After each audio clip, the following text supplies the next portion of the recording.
ಎಲ್ರಿಗೂ ನಮಸ್ಕಾರ. ಎಲ್ಲರೂ ಹೇಗಿದ್ದೀರಾ? ಎಲ್ಲರೂ ರಾಯರ ಕೃಪೆಯಿಂದ ಚೆನ್ನಾಗಿದ್ದೀರಾ ಅಂತ ನಾನು ಭಾವಿಸ್ತೀನಿ. ರಾಯರು ನಿಮ್ಮೆಲ್ರಿಗೂ ಸುಖ, ಶಾಂತಿ, ನೆಮ್ಮದಿ, ಆಯುಸ್ಸು, ಆರೋಗ್ಯ, ಭಾಗ್ಯ ಕೊಟ್ಟು ಕಾಪಾಡಲಿ ಅಂತ ನಾನು ಕೇಳ್ಕೊತೀನಿ. ತುಂಬ ಸಮಸ್ಯೆ ಇರೋವಂಥವ್ರು, ತುಂಬ ಕಷ್ಟದಿಂದ ಬರಳ್ತಾ ಇರೋವಂಥವ್ರು, ತುಂಬ ದೇವ್ರ ಪೂಜೆ ಮಾಡ್ತಾಯಿದ್ದೀವಿ. ಎಲ್ಲ ದೇವ್ರುಗಳ ಪೂಜೆನೂ ಮಾಡ್ತಾಯಿದ್ದೀನಿ. ರಾಯರು ಪೂಜೆ ಮಾಡ್ತಾಯಿದ್ದೀನಿ. ರಾಯರು ನನಗೆ ಒಳ್ಳೇದು ಮಾಡ್ತಿಲ್ಲ, ತುಂಬಾ ಕಷ್ಟ ಇದೆ, ಎಷ್ಟು ಪೂಜೆ ಪುನಸ್ಕಾರ ಮಾಡಿದ್ರು ನಮ್ಗೆ ಒಳ್ಳೇದಾಗ್ತಿಲ್ಲ ಅಂತನ್ನೋರು ಇದೊಂದು ಚಿಕ್ಕ ಕೆಲಸ ಮಾಡಿ ನೀವು.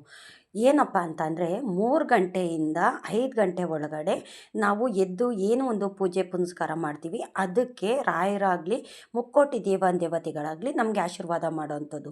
ಈಗ 3 ಗಂಟೆಯಿಂದ 5 ಗಂಟೆ ಒಳಗಡೆ ನಮಗೆ ಎಚ್ಚರ ಆಗೇ ಆಗುತ್ತೆ. ಏಕೆ ಅಂತಂದರೆ ಅದು ದೇವರ ಕರೆನೇ ಆಗಿರುತ್ತೆ. ದೇವರು ಪ್ರತಿಯೊಬ್ಬ ಮನುಷ್ಯನಿಗೂ ಸಹ 3 ಗಂಟೆಯಿಂದ 5 ಗಂಟೆ ಒಳಗಡೆ ಎಚ್ಚರ ಅನ್ನೋದು ಮಾಡಿರ್ತಾರೆ. ನಾವು ಯಾವುದಾದ್ರೂ ಒಂದು ಕಾರಣಕ್ಕಾಗಿ ಆ ಟೈಮಲ್ಲಿ ಎಚ್ಚರ ಆಗೇ ಆಗುತ್ತೆ. ದೇವ್ರುಗಳು ಕರೆನೇ ಆಗಿರುತ್ತೆ ಇದು. ಆವಾಗ ನಾವು ತಕ್ಷಣ ಎದ್ದುಬಿಟ್ಟು ನಿಮಗೆ ಸಾಧ್ಯವಾದರೆ ಪೂಜೆ ಪುನಸ್ಕಾರ ಅಂತ ಮಾಡಿ.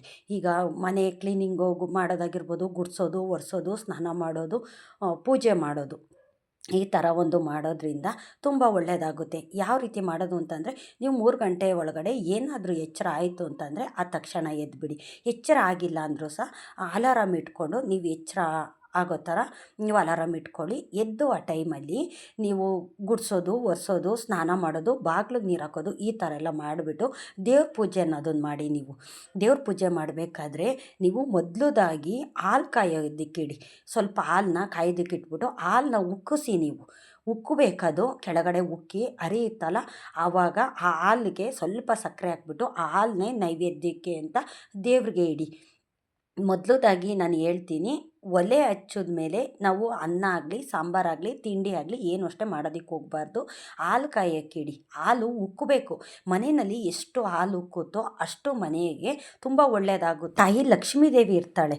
ಹಾಲು ಉಕ್ಕಿಸ್ಬಿಟ್ಟು ಹಾಲಿಗೆ ಸಕ್ಕರೆ ಹಾಕ್ಬಿಟ್ಟು ಅದನ್ನೇ ನೈವೇದ್ಯ ದೇವ್ರಿಗೆ ಇಡಿ. ಇಟ್ಬಿಟ್ಟು ನೀವು ಪೂಜೆ ಮಾಡಿ. ಪೂಜೆ ಮಾಡಿಬಿಟ್ಟು ದೇವ್ರ ಮುಂದೆ ಕೂತ್ಕೊಂಡು ಒಂದು 10 ನಿಮಿಷ, ಕಾಲು ಗಂಟೆ, ನಿಮ್ಗೆ ಸಾಧ್ಯವಾದರೆ ಅರ್ಧ ಗಂಟೆ ದೇವ್ರ ಸ್ತೋತ್ರ ಅಂತ ಹೇಳಿ. ನೀವು ಮನಸ್ಸಿನಲ್ಲೇ ನೀವು ಆ ಥರ ಹೇಳ್ಕೊಂಡ್ರೆ, ನೀವು ಏನೇ ಒಂದು ಬೇಡಿಕೆ ಅನ್ನೋದು ದೇವ್ರ ಮುಂದೆ ಇಟ್ಟರು ಸಹ ಅದಕ್ಕೆ 100ಕ್ಕೆ 100% ಒಳ್ಳೇದು ಮಾಡೇ ಮಾಡ್ತಾರೆ. 3 ಗಂಟೆಯಿಂದ 5 ಗಂಟೆ ಒಳಗಡೆ ಈ ಥರ ಒಂದು ಪೂಜೆಯನ್ನು ನೀವು ಮಾಡ್ತಾ ಬನ್ನಿ.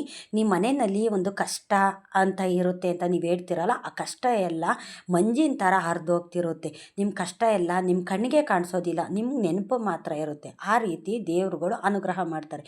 ಏಕೆಂತಂದರೆ ದೇವತೆಗಳು 3 ಗಂಟೆಯಿಂದ 5 ಗಂಟೆ ಒಳಗಡೆ ಎದ್ದು ಅವರು ಸಂಚಾರ ಮಾಡ್ತಿರ್ತಾರೆ. ಸಂಚಾರ ಮಾಡ್ತಿರ್ಬೇಕಾದ್ರೆ ನಾವು ಎದ್ಬಿಟ್ಟು ಆ ಟೈಮಲ್ಲಿ ದೇವ್ರಿಗೆ ಪೂಜೆ ಪುನಸ್ಕಾರ ಅಂತ ಮಾಡಿದ್ರೆ ನಮ್ಮ ಮನೆ ಪರಿಸ್ಥಿತಿ ಆಗಿರ್ಬೋದು, ನಾವು ಏನೇ ಒಂದು ಕೋರಿಕೆನ ದೇವ್ರ ಮುಂದೆ ಇಟ್ಟರು ಅಷ್ಟೇ ಆ ಕೋರಿಕೆನೆಲ್ಲ ಈಡೇರಿಸ್ತಾರೆ. ಇದಕ್ಕೆ 100ಕ್ಕೆ 100% ಸತ್ಯ ಇದು. ಇನ್ನು ನಮಗೆ ಆ ಟೈಮಲ್ಲಿ ಎದ್ದು ಪೂಜೆ ಮಾಡೋಕ್ಕಾಗೋದಿಲ್ಲ ಅಂತ ಸುಮಾರು ಜನ ಬೆಳಗ್ಗೆ ಪೂಜೆ ಮಾಡ್ತಾರೆ. ಅಂತಂದರೆ ಲೇಟಾಗಿ ಎದ್ಬಿಟ್ಟು ಲೇಟಾಗಿ ಪೂಜೆ ಮಾಡ್ತಾರೆ. ಆ ಥರ ಪೂಜೆ ಮಾಡಿದ್ರು 20% ಒಳ್ಳೇದು ಮಾಡ್ತಾರೆ. ಏಕೆ ಅಂತಂದರೆ ನಾವು ಬೇಗ ಪೂಜೆ ಮಾಡೋದ್ರಿಂದ 100% ಒಳ್ಳೇದು ಮಾಡಿದ್ರೆ, ಈ ಥರ ಒತ್ತುಟ್ಟದ ಮೇಲೆ ಪೂಜೆ ಮಾಡಿದ್ರೆ 20% ಒಳ್ಳೇದು ಮಾಡ್ತಾರೆ. ಇನ್ನು ನಮಗೆ ಬೇಗ ಎದ್ದೊಳಕ್ಕಾಗೋದಿಲ್ಲಪ್ಪ, ಪೂಜೆ ಮಾಡೋಕ್ಕಾಗೋದಿಲ್ಲ ಅಂತ ಅನ್ನೋದಾಯಿತು ಅಂತಂದರೆ, ನೀವು 3 ಗಂಟೆಯಿಂದ 5 ಗಂಟೆ ಒಳಗಡೆ ಯಾವ ಟೈಮಲ್ಲಾದರೂ ಎಚ್ಚರ ಆದರೆ ಆ ಟೈಮಲ್ಲಿ ಎದ್ದುಬಿಡಿ. ಎದ್ದುಬಿಟ್ಟು ಕೈಕಾಲು ಮುಖ ತೊಳ್ಕೊಳ್ಳಿ. ನಿಮಗೆ ಪೂಜೆ ಮಾಡೋಕ್ಕಾಗಿಲ್ಲ ಅಂತಂದರೆ ನೀವು ಎದ್ದು ಕೈಕಾಲು ಮುಖ ತೊಳ್ಕೊಂಡು ದೇವ್ರ ಮುಂದೆ ಕೂತ್ಕೊಂಡು ನೀವೊಂದು ದೇವ್ರ ಸ್ತೋತ್ರ ಅಂತೇಳಿ ದೇವ್ರ ಮನೆ ಒಳಗಡೆ ಎಲ್ಲ ಹೋಗೋದಕ್ಕೆ ಹೋಗಬೇಡಿ. ದೇವ್ರಿಗೆ ನೈವೇದ್ಯನೂ ಅಷ್ಟೇ ಮಾಡಿಡೋದಕ್ಕೆ ಹೋಗಬೇಡಿ. ಯಾಕೆಂತಂದರೆ ಸ್ನಾನ ಇಲ್ದಿರ ದೇವ್ರ ಮನೆ ಒಳಗಡೆ ಹೋಗೋದಕ್ಕೆ ಹೋಗಬಾರ್ದು. ನೀವು ದೇವ್ರ ಮನೆ ಮುಂದೆನೇ ಕೂತ್ಕೊಂಡು ದೇವ್ರದ್ದು ಒಂದು ಸ್ತೋತ್ರ ಅಂತ ಹೇಳಿ. ಆ ಥರ ಮಾಡಿದ್ರೆ 50% ಒಳ್ಳೇದು ಮಾಡ್ತಾರೆ. ಸ್ನಾನ ಪೂಜೆ ಏನು ಇಲ್ದಿರ ಬರೀ ಸ್ತೋತ್ರ ಹೇಳಿದ್ರೆ 50% ಒಳ್ಳೇದು ಮಾಡ್ತಾರೆ. ಇನ್ನು ಬೆಳಗ್ಗೆ ಸೂರ್ಯ ಉದಯ ಆದಮೇಲೆ ಪೂಜೆ ಮಾಡೋದ್ರಿಂದ ಅದಕ್ಕೆ 20% ದೇವ್ರುಗಳು ಒಳ್ಳೇದು ಮಾಡ್ತಾರೆ. ನಾವು 3 ಗಂಟೆಯಿಂದ 5 ಗಂಟೆ ಒಳಗಡೆ ಮನೆಯಲ್ಲಿ ದೀಪ ಜ್ಯೋತಿ ಅನ್ನೋದು ಉರಿಸ್ತಿದ್ರೆ ಆವಾಗ ದೇವ್ರುಗಳು 100ಕ್ಕೆ 100% ಒಳ್ಳೇದು ಮಾಡ್ತಾರೆ.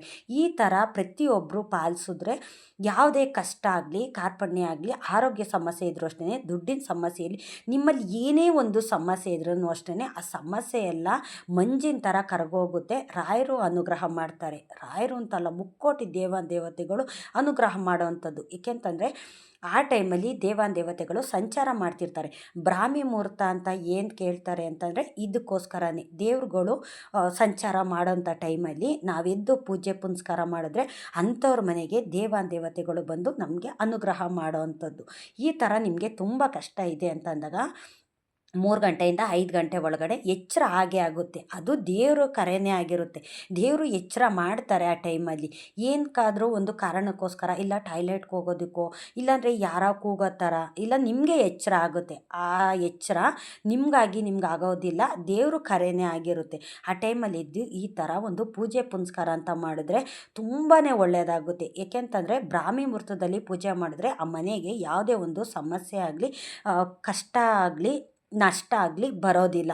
ದೇವ್ರುಗಳು ಅಂಥವ್ರ ಮನೇಲಿ ಇದ್ದು ಒಳ್ಳೆಯದನ್ನು ಬಯಸ್ತಾ ಇರ್ತಾರೆ ಅಲ್ವಾ. ಮನೆಯಲ್ಲಿ ದೀಪ ಜ್ಯೋತಿ ಸೂರ್ಯ ಉದಯ ಆಗೋದ್ರೊಳಗಡೆ ಯಾರ ಮನೆ ದೀಪ ಉರಿಸ್ತಾರೋ, ಪೂಜೆ ಪುನಸ್ಕಾರ ಅಂತ ಮಾಡ್ತಾರೋ ಅವ್ರಿಗೆ 100ಕ್ಕೆ 100ರಷ್ಟು ಒಳ್ಳೇದು ಮಾಡೇ ಮಾಡ್ತಾರೆ. ಅವ್ರಿಗೆ ಯಾವುದೇ ಒಂದು ಕಷ್ಟ ಆಗಲಿ ನಷ್ಟ ಆಗಲಿ ಅವ್ರ ಹತ್ರ ಬರೋದಿಲ್ಲ. ಈಗ ತುಂಬ ಆರೋಗ್ಯ ಸಮಸ್ಯೆ ಇರುತ್ತೆ, ಈ ಥರ ಇರೋರು ಸಹ ಈ ಥರ ಒಂದು ಮಾಡಿದ್ರೆ ಒಳ್ಳೆಯದಾಗುತ್ತೆ. ರಾಯರು 3 ಗಂಟೆಗೆ ಎದ್ದು ತಣ್ಣೀರಿನಲ್ಲಿ ಸ್ನಾನ ಮಾಡಿ ಶ್ರೀಕೃಷ್ಣ ಪರಮಾತ್ಮನ, ವೆಂಕಟರಮಣ ಸ್ವಾಮಿನ, ನಾರಾಯಣ ಸ್ವಾಮಿನ ಇವ್ರನ್ನೆಲ್ಲ ಪೂಜೆ ಮಾಡೋವಂಥದ್ದು ಅಲ್ವಾ. ಅವರೆಲ್ಲ ದೇವತೆಗಳು ಆ ಥರ ಮಾಡ್ತಾರೆ ಅಂದರೆ ನಾವು ಅದರಲ್ಲಿ ಒಂದು ಸಾಸಿವೆ ಕಾಳಷ್ಟು ನಾವು ದೇವ್ರ ಪೂಜೆ ಪುನಸ್ಕಾರ ಅಂತ ಮಾಡಿ ದೇವ್ರನ್ನ ಮನಸ್ಸಿನಲ್ಲೇ ಇಟ್ಕೊಂಡು ದೇವ್ರದ್ದೊಂದು ಸ್ತೋತ್ರ ಅಂತ ಹೇಳಿದ್ರೆ ನಮ್ಮ ಕಷ್ಟ ಆಗಲಿ ಕರ್ಪಣೆ ಆಗಲಿ ಅದನ್ನೆಲ್ಲ ದೂರ ಮಾಡೇ ಮಾಡ್ತಾರೆ. ರಾಯರು ಇದನ್ನೆಲ್ಲ ಪಾಲಿಸ್ತಾರೆ ಅಂತಂದರೆ ನಾವು ಅದೇ ರೀತಿ ಪಾಲಿಸ್ತಾ ಬಂದರೆ ನಮ್ಮ ಕಷ್ಟನೂ ಅಷ್ಟೇ ದೂರ ಮಾಡೇ ಮಾಡ್ತಾರೆ. ಅಂಥವ್ರ ಮನೆಗಳಲ್ಲಿ ದೇವರು ಇರ್ತಾರೆ. ಈಗ ಮಕ್ಕಳು ವಿದ್ಯೆ ಸರಿಯಾಗಿ ಓದ್ತಿಲ್ಲ, ವಿದ್ಯೆ ಹತ್ತುತ್ತಿಲ್ಲ ಅವ್ರ ತಲೆಯಲ್ಲಿ, ನಾವು ಒಳ್ಳೆ ಸ್ಕೂಲ್ಗೆಲ್ಲ ಹಾಕ್ತಿದ್ದೀವಿ, ಮಕ್ಕಳು ಸರಿಯಾಗಿ ಓದ್ತಿಲ್ಲ, ಮತ್ತು ನಮ್ಮ ಮಾತು ಕೇಳ್ತಿಲ್ಲ, ಮನೇಲಿ ಗಂಡ ಹೆಂಡ್ತಿ ಜಗಳ ಆಗಿರ್ಬೋದು, ಯಾವುದೇ ಒಂದು ಸಮಸ್ಯೆ ಇರಲಿ, ಪರಿಸ್ಥಿತಿ ಇರಲಿ, ಅದಕ್ಕೆಲ್ಲ ಇದೊಂದು ಸರಿಯಾದ ಮದ್ದು ಅಂತಲೇ ಹೇಳೋವಂಥದ್ದು. 3 ಗಂಟೆಯಿಂದ 5 ಗಂಟೆ ಒಳಗಡೆ ಈ ಥರ ದೇವರು ಒಂದು ಕರೆ ಕೊಡ್ತಾರೆ. ಆ ಕರೆ ಟೈಮಲ್ಲಿ ನಾವು ಎದ್ದುಬಿಟ್ಟು ಒಂದು ಪೂಜೆ ಪುನಸ್ಕಾರ ಅಂತ ಮಾಡಿದ್ರೆ ಯಾವುದೇ ಒಂದು ರೀತಿ ಕಷ್ಟ ಆಗಲಿ ನಮ್ಮ ಹತ್ರ ಸುಳಿಯೋದಕ್ಕೆ ರಾಯರು ಬಿಡೋದಿಲ್ಲ. ಈ ಥರ ಯಾರು ಪಾಲಿಸ್ತಾರೋ ಅವ್ರಿಗೆಲ್ಲ ಒಳ್ಳೆಯದು ಬಯಸ್ತಾರೆ, ಒಳ್ಳೆಯ ಅನುಗ್ರಹ ಮಾಡೇ ಮಾಡ್ತಾರೆ. ಇನ್ನು ಕೆಲವ್ರಿಗಂತೂ ಎದ್ದೊಳಕ್ಕಾಗೋದಿಲ್ಲ. ಆ ಟೈಮಲ್ಲಿ ತುಂಬ ನಿದ್ದೆ ಇರೋವಂಥ ಟೈಮು. 3 ಗಂಟೆಯಿಂದ 5 ಗಂಟೆ ಒಳಗಡೆ ಎಷ್ಟು ನಿದ್ದೆ ಅನ್ನೋದು ಬರುತ್ತೆ. ನಮ್ಗೆ ಎಚ್ಚರ ಆದರೂ ಸಹ ತಿರ್ಗಾ ಹೋಗಿ ಮಲ್ಕೋಬೇಕಪ್ಪ ಅಂತ ಅನಿಸುತ್ತೆ. ನಮ್ಮ ನಿದ್ದೆನೆಲ್ಲ ದೂರ ಇಟ್ಟು ನಮ್ಮ ಕಷ್ಟನ ನೆನಪು ಮಾಡಿಕೊಂಡು ಆ ಟೈಮಲ್ಲಿ ಒಂದು ಪೂಜೆ ಅಂತ ಮಾಡಿದ್ರೆ ಒಳ್ಳೆಯದಾಗುತ್ತೆ. ಇನ್ನು ಮನೆಯಲ್ಲಿ ದೀಪ ಉರಿದ್ರಂತೂ ನಮ್ಮ ಕಷ್ಟ ಎಲ್ಲ ದೀಪದ ಬತ್ತಿ ಯಾವ ಥರ ಉರಿದೋಗುತ್ತೋ ನಮ್ಮ ಕಷ್ಟ ಎಲ್ಲ ಅಷ್ಟೇ ಆ ಥರ ಉರಿದೋಗ್ತಿರುತ್ತೆ. ಮನೆಯಲ್ಲಿ ಯಾವಾಗಲೂ ಅಷ್ಟೇ ಧೂಪ ದೀಪ ಅಂತ ಹಚ್ತಾ ಇರಬೇಕು, ಹಾಕ್ತಾ ಇರಬೇಕು. ಆವಾಗ ದೇವತೆಗಳು ನಮ್ಮ ಮನೇಲಿರೋವಂಥದ್ದು. ಈಗ ದೇವ್ರ ಮನೆಯಲ್ಲಿ ನಾವು ಬಾಗಿಲು ತೆಗ್ದಿದ ತಕ್ಷಣ ಏನೋ ಒಂದು ಸುಗಂಧ ಬರುತ್ತೆ. ದೇವರು ನಮ್ಮ ಮನೆಯಲ್ಲಿ ಇದ್ದರೆ ಈ ಥರ ಒಂದು ಸುಗಂಧ ಅನ್ನೋದು ಬರುತ್ತೆ. ಈಗ ಮನೆಯಲ್ಲಾಗಿರ್ಬೋದು ಈ ಥರ ಒಂದು ಸುಗಂಧ ಅನ್ನೋದು ಬರುತ್ತೆ. ಅಂಥವ್ರ ಮನೆಯಲ್ಲಿ ದೇವತೆಗಳು ಯಾವಾಗಲೂ ಸಹ ಇದ್ದು ಅವ್ರಿಗೆ ಅನುಗ್ರಹ ಮಾಡ್ತಿರ್ತಾರೆ. ನಮ್ಗೆ ಒಳ್ಳೇದಾಗಬೇಕು ಅಂದರೆ ತಾಯಿ ಮಹಾಲಕ್ಷ್ಮಿ ಇರಬೇಕಲ್ವ, ಅವರಿದ್ರೇ ನಮಗೆ ದುಡ್ಡು ಕಾಸಿಗೆ ಒಂದು ಕೊರತೆ ಅನ್ನೋದು ಬರೋದಿಲ್ಲ. ರಾಯರು ಇದನ್ನೆಲ್ಲ ಪಾಲಿಸ್ತಾರೆ. ಪಾಲಿಸಿದ್ಮೇಲೆ ನಾವು ಇದನ್ನು ಸ್ವಲ್ಪನಾದರೂ ಪಾಲಿಸಿದ್ರೆ ನಮ್ಮನೆ ಕಷ್ಟನೂ ಅಷ್ಟೇ ದೂರ ಆಗುತ್ತೆ. ಈಗ ಸುಮಾರು ಜನ ನಾವು ದೇವ್ರ ಪೂಜೆ ಮಾಡ್ತೀವಿ, ದೇವರು ಏನಕ್ಕೆ ನಮ್ಗೆ ಒಳ್ಳೇದು ಮಾಡ್ತಿಲ್ಲ, ನಮ್ಮ ಕಷ್ಟ ದೂರ ಆಗ್ತಿಲ್ಲ. ನಾನು 20 ವರ್ಷದಿಂದ 25 30 ವರ್ಷದಿಂದ 5-6 ವರ್ಷದಿಂದ ಪೂಜೆ ಮಾಡ್ತಾಯಿದ್ದೀನಿ, ನಮ್ಮ ಕಷ್ಟ ಮಾತ್ರ ಹಾಗೇ ಇದೆ, ದೇವ್ರು ಇದನ್ನೆಲ್ಲ ದೂರ ಮಾಡ್ತಿಲ್ಲ ಅಂತ ಸುಮಾರು ಜನದ ಮನಸ್ಸು ಈ ಥರ ಇರುತ್ತೆ. ನೀವು ಈ ಥರ ಒಂದು ಮಾಡಿ. ಏಕೆಂತಂದರೆ ನಾವು ಯಾವಾಗ ಬೇಕಾದರೂ ನಮ್ಮ ಸುಖನ ಅನುಭವಿಸ್ಬೋದು. ಆದರೆ ಒಳ್ಳೆಯದನ್ನು ಕೇಳೋದಕ್ಕೆ ಅಂತಲೇ ಇದೊಂದು ಟೈಮ್ ಅನ್ನೋದು ಭಗವಂತನೇ ನಿಶ್ಚಯ ಮಾಡಿರ್ತಾರೆ. ದೇವರು ಕರೆ ಆಗಿರುತ್ತೆ ಆ ಟೈಮಲ್ಲಿ. ಆ ಟೈಮಲ್ಲಿದ್ದು ನೀವೊಂದು ಪೂಜೆ ಪುನಸ್ಕಾರ ಅಂತ ಮಾಡಿದ್ರೆ ತುಂಬ ಒಳ್ಳೆಯದಾಗುತ್ತೆ ಅಂತ ನಾನು ಹೇಳ್ತೀನಿ. ಪ್ರತಿಯೊಬ್ಬರು ಈ ಥರ ಪಾಲಿಸ್ಬೇಕು. ಕಷ್ಟ ಇರೋರಾಗಲಿ ಕಷ್ಟ ಇಲ್ಲದೇ ಇರೋವಂಥವ್ರಾಗಲಿ. ಈಗ ತುಂಬ ಜನ ಬೆಳಗಿನ ಜಾವನೇ ಪೂಜೆ ಮಾಡ್ತಾರೆ. ಅವ್ರು ಏನಕ್ಕೆ ಮಾಡ್ತಾರೆ ಅಂತಂದರೆ ಅವ್ರ ಮನೆ ಕಷ್ಟ ಇರುತ್ತಲ್ಲ, ಅವ್ರ ಮನಸ್ಸಿನಲ್ಲಿ ಇರುತ್ತೆ, ನನ್ನ ಕಷ್ಟ ದೂರ ಆಗಬೇಕಪ್ಪ, ನಾನು ನಿದ್ದೆ ಬೇಕಿದ್ರು ಯಾವಾಗ ಬೇಕಾದರೂ ಮಾಡ್ಬೋದು, ನಾನು ನಿದ್ದೆ ಮಾಡ್ತಾ ಹೋದರೆ ನನ್ನ ಮನೆ ಕಷ್ಟ ಹಾಗೆ ಉಳಿದೋಗುತ್ತೆ ಅಂತ ಅವರು ಬೇಗ ಎದ್ದು ಒಂದು ಪೂಜೆ ಪುನಸ್ಕಾರ ಅಂತ ಮಾಡ್ತಾರೆ. ಅಂಥವ್ರಿಗೆ ಯಾವುದೇ ಒಂದು ಕಷ್ಟ ಆಗಲಿ ನಷ್ಟ ಆಗಲಿ ಬರೋದಿಲ್ಲ. ಏನಾದರೂ ಕಷ್ಟ ಬರುತ್ತೆ ಅನ್ನೋ ಟೈಮಲ್ಲಿ ದೇವತೆಗಳು ಅಲ್ಲಲ್ಲೇ ತಡೆದು ಅವ್ರಿಗೆ ಒಳ್ಳೆಯದನ್ನು ಬಯಸ್ತಾ ಇರ್ತಾರೆ. ಅವ್ರ ಹತ್ರ ಕಷ್ಟನೂ ಸಹ ಸುಳಿದೇ ಇರೋ ಹಾಗೆ ಈ ಥರ ಒಂದು ಅನುಗ್ರಹ ಮಾಡ್ತಿರ್ತಾರೆ. ಇನ್ನು ಮನೆಯಲ್ಲಿ ಹಾಲು ಉಗ್ಸೋದು ಏನಕ್ಕಪ್ಪ ಅಂತಂದರೆ, ಪ್ರತಿದಿನ ಮನೆಯಲ್ಲಿ ಹಾಲು ಉಕ್ಕಬೇಕು. ಹಾಲು ಉಗ್ಸಿದ್ದಂಥ ಹಾಲನ್ನು ದೇವ್ರಿಗೆ ನೈವೇದ್ಯ ಮಾಡಿಡಬೇಕು.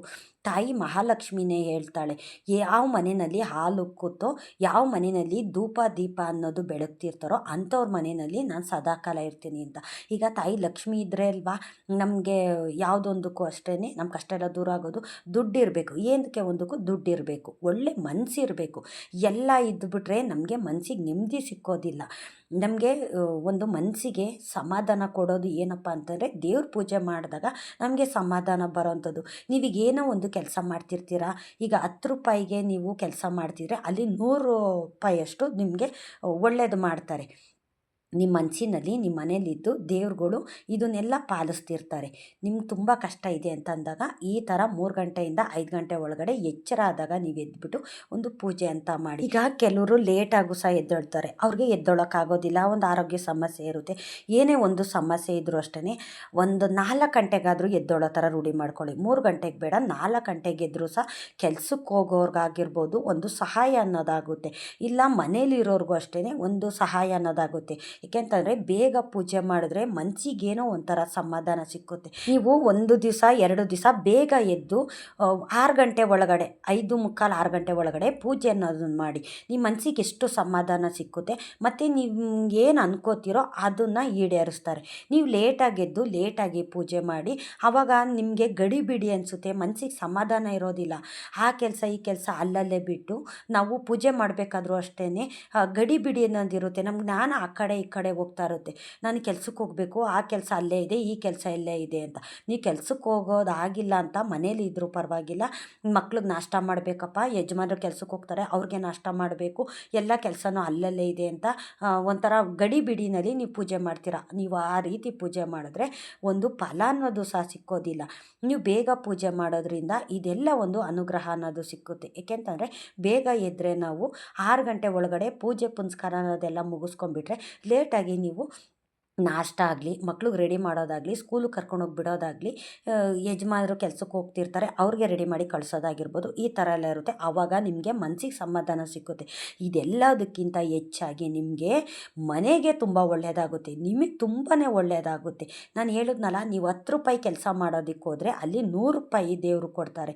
ಮನಸ್ಸಿನಲ್ಲಿ ಯಾವುದೇ ಒಂದು ಕಲ್ಮಶ ಇಟ್ಕೊಳ್ತೀರಾ, ಯಾರಿಗೆ ಒಂದು ಕೆಟ್ಟದಾಗಲಿ ಅಂತ ಬಯಸ್ತೀರಾ, ಒಳ್ಳೆ ಮನಸ್ಸಿರೋ ಅಂಥ ಮನೆಗೆ ರಾಯರು ಬಂದು ಇದನ್ನೆಲ್ಲ ಒಳ್ಳೇದು ಮಾಡ್ತಿರ್ತಾರೆ. ನಾವಿಷ್ಟನ್ನು ಅರ್ಥ ಮಾಡಿಕೊಂಡು ಪೂಜೆ ಪುನಸ್ಕಾರ ಅಂತ ನಾವು ಮಾಡಿದ್ರೆ ನಮ್ಮ ಕೆಲಸ ಕಾರ್ಯದಲ್ಲಿ ನಾವು ತೊಡಗಿಸ್ಕೊಂಡ್ರೆ ಅಲ್ಲಿ ದೇವರು ಇರ್ತಾರೆ. ನಾವು ಮಾಡೋ ಕೆಲಸದಲ್ಲಿ ಭಗವಂತ ಇರ್ತಾನೆ. ನಾವು ಎಲ್ಲಿ ಒಳ್ಳೆ ರೀತಿಯಲ್ಲಿ ಒಳ್ಳೆ ದಾರಿನಲ್ಲಿ ನಾವು ಕೆಲಸ ಕಾರ್ಯ ಅಂತ ಮಾಡ್ತೀವೋ ಅದಕ್ಕೆಲ್ಲ ಅಸ್ತು ಅಂತ ಹೇಳ್ತಾರೆ ದೇವತೆಗಳು. ಇನ್ನು ಬೆಳಗಿನ ಜಾವನೇ ಪೂಜೆ ಮಾಡಿದ್ರೆ ಅಂಥವ್ರ ಮನೆಗೆ ದೇವರು ಬರೋ ಅಂಥದ್ದು. ದೇವರು ಎಲ್ಲರ ಮನೆ ಬಾಗಿಲಿಗೂ ಸಹ ಹೋಗ್ತಾರೆ. ಬ್ರಾಹ್ಮಿ ಮುಹೂರ್ತದಲ್ಲಿ ಎಲ್ಲರ ಮನೆ ಬಾಗಿಲಿಗೂ ಹೋಗ್ತಾರೆ. ಯಾರ ಮನೆ ತೆರೆದಿರುತ್ತೋ, ಯಾರ ಮನೆಯಲ್ಲಿ ದೀಪ ಉರಿತಾ ಇರುತ್ತೋ, ಯಾರ ಮನಸ್ಸಿನಲ್ಲಿ ದೇವ್ರ ಮುಂದೆ ಕೂತ್ಕೊಂಡು ಭಕ್ತಿಯಿಂದ ಒಂದು ಸ್ತೋತ್ರ ಹೇಳ್ತಾ ಇರ್ತಾರೋ, ದೇವ್ರನ್ನೇ ಜಪಿಸ್ತಾ ಇರ್ತಾರೋ ಅಂಥವ್ರ ಮನೆಗೆ ದೇವತೆಗಳು ಹೋಗಿ ಅವ್ರಿಗೆ ಅನುಗ್ರಹ ಮಾಡ್ತಾರೆ. ಇದು 100ಕ್ಕೆ 100ರಷ್ಟು ಸತ್ಯ. ಇನ್ನು ಸೂರ್ಯ ಉದಯ ಆದಮೇಲೆ ಪೂಜೆ ಮಾಡಿದ್ರೆ ಅವ್ರಿಗೆ 20% ಅಷ್ಟು ಒಳ್ಳೇದು ಮಾಡ್ತಾರೆ. ಇನ್ನು ಬೆಳಿಗ್ಗೆ ಎದ್ದು ನಾವು ಪೂಜೆ ಪುನಸ್ಕಾರ ಸ್ನಾನ ಏನು ಮಾಡ್ದಿರ ಬರೀ ದೇವ್ರನ್ನೇ ಜಪ ಮಾಡಿದ್ರೆ ಅವ್ರಿಗೆ 50% ಅಷ್ಟು ಒಳ್ಳೇದು ಮಾಡ್ತಾರೆ. ಇನ್ನು ಬೇಗ ಎದ್ದು ಸ್ನಾನ ಪೂಜೆ ಎಲ್ಲನೂ ಸಹ ಮಾಡಿ ದೇವ್ರ ಮುಂದೆ ಕೂತ್ಕೊಂಡು ಒಂದು ಸ್ತೋತ್ರ ಅಂತ ಹೇಳಿದ್ರೆ ಅವ್ರಿಗೆ 100ಕ್ಕೆ 100% ಅಷ್ಟು ಒಳ್ಳೇದು ಮಾಡೇ ಮಾಡ್ತಾರೆ. ನಿಮಗೆ ತುಂಬ ಕಷ್ಟ ಇದೆ ಅಂತನ್ನೋರು ಬೇಗ ಎದ್ದು ಒಂದು ಪೂಜೆ ಅಂತ ಮಾಡಿ, 1 ತಿಂಗಳು ಮಾಡಿ, ನಿಮಗೆ ರಿಸಲ್ಟ್ ಏನು ಅನ್ನೋದು ಗೊತ್ತಾಗುತ್ತೆ. ಬ್ರಾಹ್ಮಿ ಮುಹೂರ್ತದಲ್ಲಿ ಪೂಜೆ ಮಾಡೋದ್ರಿಂದ ಹಲವಾರು ಸಮಸ್ಯೆಗಳು ದೂರ ಆಗುತ್ತೆ. ನೀವು ಕೇಳಿದ್ದಂಥದ್ದನ್ನ ಭಗವಂತ ಕೊಡ್ತಾರೆ. ಏಕೆಂತಂದರೆ ದೇವತೆಗಳು ಬ್ರಾಹ್ಮಿ ಮುಹೂರ್ತದಲ್ಲಿ ಯಾರು ಪೂಜೆ ಮಾಡ್ತಾರೋ ಅವ್ರಿಗೆ ಒಳ್ಳೆಯದನ್ನು ಮಾಡೋ ಅಂಥದ್ದು. ನನ್ನ ಮಾತಿನಿಂದ ಯಾರಿಗಾದ್ರೂ ಬೇಜಾರಾಗಿದ್ದರೆ ದಯವಿಟ್ಟು ಕ್ಷಮಿಸಿ. ಇಷ್ಟೊತ್ತು ನನ್ನ ವಿಡಿಯೋ ನೋಡಿದ್ದಕ್ಕಾಗಿ ತುಂಬ ಹೃದಯದ ಧನ್ಯವಾದಗಳು. ರಾಯರು ನಿಮ್ಮೆಲ್ರಿಗೂ ಸುಖ ಶಾಂತಿ ನೆಮ್ಮದಿ ಆಯುಸ್ಸು ಆರೋಗ್ಯ ಭಾಗ್ಯ ಕೊಟ್ಟು ಕಾಪಾಡಲಿ ಅಂತ ನಾನು ಕೇಳ್ಕೊತೀನಿ.